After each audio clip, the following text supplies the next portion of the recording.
Hey everyone, it's Josh here with the customer success team here at CIPO Software. Welcome back to another Admin Assist episode, which is a quick hit series tailored specifically to CIPO admins like yourselves.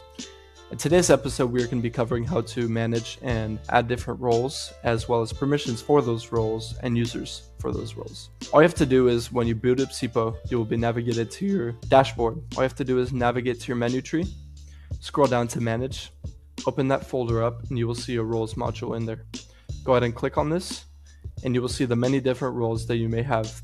You will also see the add new checkbox where you can add any new role that you'd like. All you have to do is give it a new name, an abbreviation, and the rest are optional. This elevated checkbox is fairly new, so we will explain that in a future episode.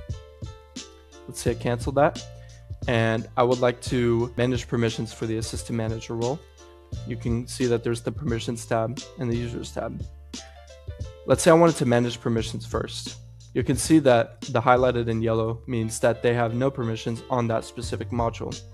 So if I wanted to give him permissions on the asset management module, all you have to do is select which permissions you want to give him. So if I want to make him read, update, and print, and let's say I wanted to read his own items, update his own items, and only print his own items, then I can go ahead and select those and update it. You can see here that it's been updated successfully, and now it is not yellow anymore. And you can see that there are roles now. Now, if I want to assign a specific user to the assistant manager role, all you have to do is select those specific users and click update. That's pretty much all there is to it, but if anything looks any different on your end or you have any specific questions, don't be afraid to just reach out to us because our support team is always here to help you.